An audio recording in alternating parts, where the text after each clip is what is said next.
Aaron, where do you feel your team is at? I feel like we're in a really good place. I feel like the focus in our room, as it has been pretty much the entire season, is where it needs to be. The guys in there are hungry. We know we've got a lot of unfinished business. We know we've got a long way to go. That's the focus. I know those guys will be ready to go in that regard, but pleased where we're at right now.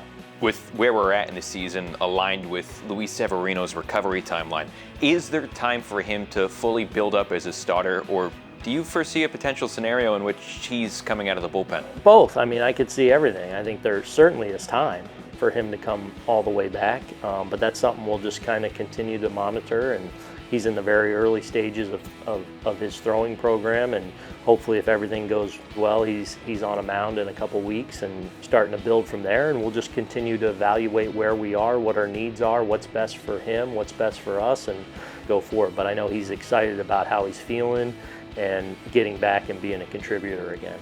What is the challenge for you in managing this bullpen in the second half, where there's that added emphasis to winning the division, but at the same time you're trying to preserve their arms as much as possible for October? I mean, that's the balance you've got to always strike, and it's probably, the thing that consumes me the most is trying to make sure they're pitching regularly and keeping that edge, but also understanding that it is a strength of our club and we need them to be strong not only down the stretch, but hopefully what we hope is meaningful October games. So you're always striking that balance. It's conversations that we have every day. It's one of our most important meetings about how we're going to use our bullpen, who we're going to stay away from them on a particular day. So those are things that Hark and Larry and I and our front office guys are always kind of working through, and we try to strike that balance. What are you seeing with Didi Gregorius as he continues to settle in? We know when Didi's hot, he can really get it rolling. He's had obviously a couple big hits over this last series, such a stabilizing force for us defensively out at shortstop.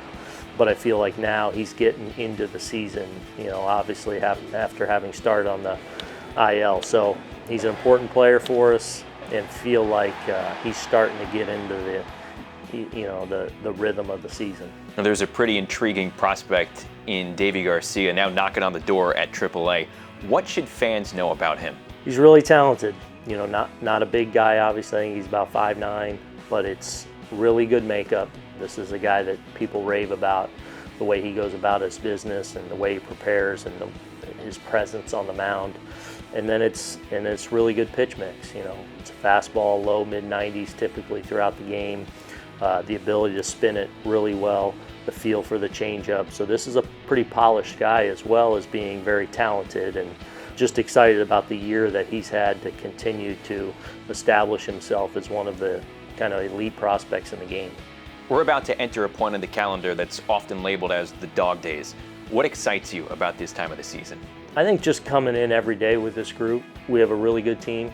It's a fun group to go to work with. And these guys, first and foremost, really care about winning.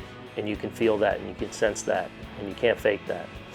My coaches and the staff, these are people you love to come to work with every day and know that we're chasing something very important and we're playing for a lot. And that makes it very easy to get up and come to work every day.